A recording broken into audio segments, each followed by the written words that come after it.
ಬೆಂಗಳೂರು.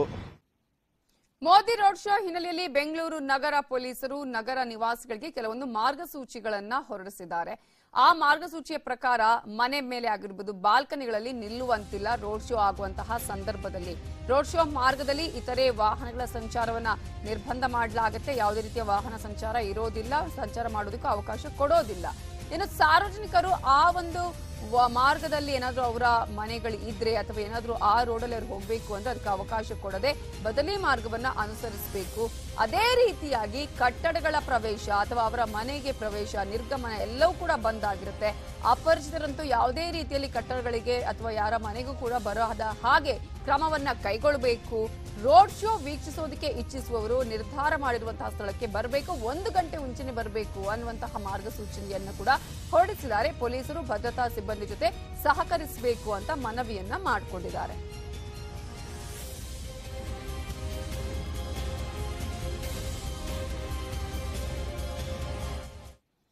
ಪ್ರಧಾನಿ ಮೋದಿ ರೋಡ್ ಶೋಗೆ ಭಾರಿ ಭದ್ರತೆಯನ್ನ ಒದಗಿಸಲಾಗಿದೆ. 26 ಕಿಲೋಮೀಟರ್ ರೋಡ್ ಶೋ ಸಾಗುವ ಮಾರ್ಗದಲ್ಲಿ ಆಲ್ಮೋಸ್ಟ್ 8,000ಕ್ಕೂ ಹೆಚ್ಚಿನ ಪೊಲೀಸರನ್ನ ನಿಯೋಜನೆ ಮಾಡಲಾಗಿದೆ ಭದ್ರತೆಗೆ ಅಂತ ಹೇಳಿ ಈಗಾಗಲೇ ಪೊಲೀಸರನ್ನ ನಿಯೋಜನೆ ಮಾಡಲಾಗಿದ್ದು ಪ್ರತಿ ವಿಭಾಗವಾರು ಆಯಾ ಡಿಸಿಪಿಗಳಿಗೆ ಅದರ ಭದ್ರತೆಯ ಹೊಣೆಯನ್ನ ನೀಡಲಾಗಿದೆ.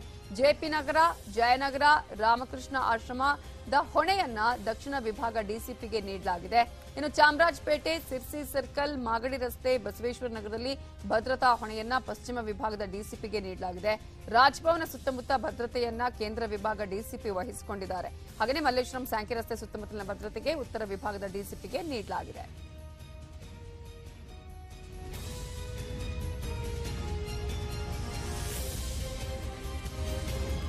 ಇದರ ಬಗ್ಗೆ ಇನ್ನಷ್ಟು ಡೀಟೇಲ್ಸ್ ಕೊಡೋದಕ್ಕೆ ನಮ್ಮ ರಿಪೋರ್ಟರ್ ಮಂಜುನಾಥ್ ಆರ್ಯ ಈಗ ನೇರ ಸಂಪರ್ಕದಲ್ಲಿ ಜಾಯ್ನ್ ಆಗಿದ್ದಾರೆ. ಮಂಜುನಾಥ್ ಆರ್ಯ, ಒಂದ್ ಕಡೆ ಸೌತ್ ಎಂಡ್ ಸರ್ಕಲ್ ನಲ್ಲಿ ಪ್ರಧಾನಿ ನರೇಂದ್ರ ಮೋದಿ ಅವರ ರೋಡ್ ಶೋ ನಡೆಯುತ್ತೆ. ಅಲ್ಲಿ ಯಾವ ರೀತಿಯಾಗಿ ಸಿದ್ಧತೆಗಳು ಮಾಡಿಕೊಳ್ಳಲಾಗಿದೆ ಅನ್ನೋದನ್ನ ನೋಡ್ತಾ ಇದ್ವಿ. ಕೇಸರಿಮಯ ಆಗಿದೆ ಎಲ್ಲಾ ಕಡೆನೂ ಅಂತ ಹೇಳಿ.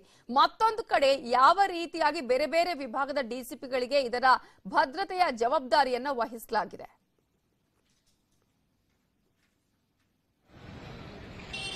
ಖಂಡಿತವಾಗ್ಲೂ ನವಿತಾ, ಇವತ್ತು ನರೇಂದ್ರ ಮೋದಿ ಅವರ ರೋಡ್ ಶೋ ಇರುವಂತಹ ಹಿನ್ನೆಲೆಯಲ್ಲಿ ಬೆಂಗಳೂರಿನಾದ್ಯಂತಲೂ ಕೂಡ ಅಷ್ಟೇ ಸುಮಾರು 8,000 ಪೊಲೀಸರನ್ನ ಭದ್ರತೆಗೆ ಅಂತ ನಿಯೋಜನೆ ಮಾಡಿರುವಂತಹದ್ದು.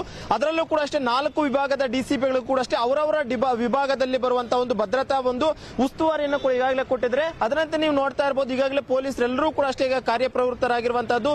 ಯಾರ್ಯಾರು ಯಾವ್ಯಾವ ಪಾಯಿಂಟ್ ಗಳಲ್ಲಿ ಕೆಲಸವನ್ನ ಮಾಡಬೇಕು ಮತ್ತು ಯಾವ ರೀತಿಯಾಗಿ ಕೆಲಸವನ್ನ ಮಾಡಬೇಕು ಅಂತ ಈಗಾಗಲೇ ಹಿರಿಯ ಅಧಿಕಾರಿಗಳು ಕೂಡ ಅಷ್ಟೇ ಸಿಬ್ಬಂದಿಯವರಿಗೆ ಈಗಾಗಲೇ ಒಂದು ಸೂಚನೆಯನ್ನು ಕೂಡ ಕೊಡ್ತಾ ಇರುವಂತಹದ್ದು. ಸದ್ಯಕ್ಕೀಗ ರಾಮಕೃಷ್ಣ ಆಶ್ರಮದ ಬಳಿಯೂ ಕೂಡ ನೀವು ನೋಡ್ತಾ ಇರಬಹುದು, ಪ್ರತಿಯೊಬ್ಬ ಪೊಲೀಸರು ಕೂಡ ಈಗಾಗಲೇ ಜಮಾಯಿಸ್ತಾ ಇರುವಂತದ್ದು. ಯಾಕಂದ್ರೆ ಈಗಾಗಲೇ 10 ಗಂಟೆ ಇನ್ನೇನು ಆಗ್ತಾ ಬರ್ತಾ ಇದೆ. ನರೇಂದ್ರ ಮೋದಿ ಅವರ ರೋಡ್ ಶೋ ಕೂಡ ಆರಂಭ ಆಗುತ್ತೆ. ಆರಂಭಕ್ಕೂ ಮುಂಚಿತವಾಗಿಯೇ ಅವರವರ ಪಾಯಿಂಟ್ ಗಳಲ್ಲಿ ಅವರವರ ಕೆಲಸವನ್ನು ನಿರ್ವಹಿಸಬೇಕು ಅನ್ನುವಂಥ ನಿಟ್ಟಿನಲ್ಲಿ ಈಗಾಗಲೇ ಹಿರಿಯ ಅಧಿಕಾರಿಗಳು ಬಂದು ಎಲ್ಲರಿಗೂ ಕೂಡ ಅಷ್ಟೇ ಎಲ್ಲೆಲ್ಲಿ ಹೇಗೆ ಕೆಲಸ ಮಾಡಬೇಕು ಮತ್ತು ಸಾರ್ವಜನಿಕರನ್ನು ಕೂಡ ಯಾವ ರೀತಿಯಾಗಿ ರೋಡ್ ಶೋಗ ರಸ್ತೆಗೆ ಬರದ ರೀತಿಯಲ್ಲಿ ತಡೆಗಟ್ಟಬೇಕು ಅನ್ನುವಂಥ ಪ್ರತಿಯೊಂದು ವಿಚಾರವನ್ನು ಕೂಡ ಹೇಳ್ತಾ ಇರುವಂತದ್ದು. ಜೊತೆಗೆ ಈಗಾಗಲೇ ಕೆಎಸ್ಆರ್ಪಿ ತುಕಡಿಗಳನ್ನು ಕೂಡ ಈಗಾಗಲೇ ರಾಮಕೃಷ್ಣ ಆಶ್ರಮದ ಸಿಗ್ನಲ್ ಬಳಿ ತರ್ತಾ ಇರುವಂತದ್ದು. ಒಟ್ಟಾರೆಯಾಗಿ ಹೇಳೋದಾದ್ರೆ ಕೇಂದ್ರ ವಿಭಾಗದ ಡಿಸಿಪಿ ಅವರು ರಾಜಭವನ ಮತ್ತು ಅದರ ಸುತ್ತಮುತ್ತ ಭದ್ರತೆಯನ್ನ ಮಾಡ್ತಾ ಇದ್ರೆ, ದಕ್ಷಿಣ ವಿಭಾಗದ ಡಿಸಿಪಿ ಅವರು ಹೆಲಿಪ್ಯಾಡ್ ಹಿಡಿಯುವಂತಹ ಒಂದು ಮಾರ್ಗದಿಂದ ಹಿಡಿದು ಸೌತ್ ಎಂಡ್ ಸರ್ಕಲ್ ಮತ್ತು ರಾಮಕೃಷ್ಣ ಆಶ್ರಮವರೆಗೂ ಕೂಡ ಅಷ್ಟೇ ದಕ್ಷಿಣ ವಿಭಾಗದ ಡಿಸಿಪಿ ಅವರು ಭದ್ರತೆಯನ್ನು ಉಸ್ತುವಾರಿಯನ್ನು ವಹಿಸಿರುವಂತದ್ದು.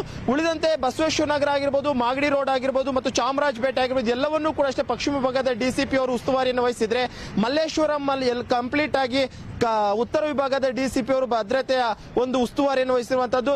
ಒಟ್ಟಾರೆಯಾಗಿ ಹೇಳುವಂತದ್ದಾದ್ರೆ ಇವತ್ತು ಯಾವುದೇ ರೀತಿಯಾದಂತಹ ಒಂದು ಭದ್ರತಾ ವೈಫಲ್ಯ ಆಗಬ ನಿಟ್ಟಿನಲ್ಲಿ ಪೊಲೀಸರಿಗಾಗಲೇ ಕೆಲಸವನ್ನ ಮಾಡ್ತಿರುವಂತದ್ದು. ಇನ್ನೊಂದು ಕಡೆಗೆ ಸಂಚಾರಿ ವಿಭಾಗದ ಪೊಲೀಸರು ಕೂಡ ಈಗಾಗಲೇ ಟ್ರಾಫಿಕ್ ನ ಸಮಸ್ಯೆ ಎಲ್ಲಿಯೂ ಕೂಡ ಉದ್ಭವ ಆಗಬಾರದು ಅಂತ. ಯಾಕಂದ್ರೆ 26 ಕಿಲೋಮೀಟರ್ ರೋಡ್ ಶೋ ಅಂದ್ರೆ ಟ್ರಾಫಿಕ್ ಸಮಸ್ಯೆ ಅನ್ನುವಂಥದ್ದು ಉಂಟಾಗುತ್ತೆ. ಯಾಕಂದ್ರೆ ಮೋದಿ ಬರುವಂತಹ ರಸ್ತೆಗೂ 1 ಗಂಟೆಗೆ ಮುಂಚಿತವಾಗಿ ರೋಡ್ ಗಳನ್ನ ಬ್ಲಾಕ್ ಮಾಡ್ತಾರೆ. ಆ ಒಂದು ರೋಡ್ ಅಲ್ಲಿ ಬರುವಂತಹ ವೆಹಿಕಲ್ ಗಳನ್ನ ಪರ್ಯಾಯವಾಗಿ ಹೋಗುವಕ್ಕೆ ಈಗಾಗಲೇ ಸೂಚನೆಯನ್ನು ಕೂಡ ಕೊಡ್ತಾ ಇರುವಂತದ್ದು.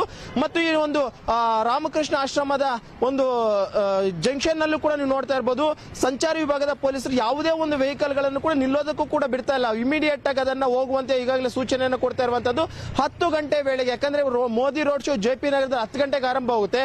ಅಲ್ಲಿ ರೋಡ್ ಶೋ ಆರಂಭ ಆಗಿದಂತ ಇಮಿಡಿಯೇಟ್ ಆಗಿ ಈ ಒಂದು ಜಂಕ್ಷನ್ ನಲ್ಲಿರುವಂತಹ ಪ್ರತಿಯೊಂದು ರೋಡ್ ಗಳನ್ನ ಕೂಡ ಕ್ಲೋಸ್ ಮಾಡ್ತಾರೆ. ಈಗಾಗಲೇ ಬ್ಯಾರಿಕೇಡ್ ಗಳನ್ನ ಹಾಕಿರುವಂತದ್ದು.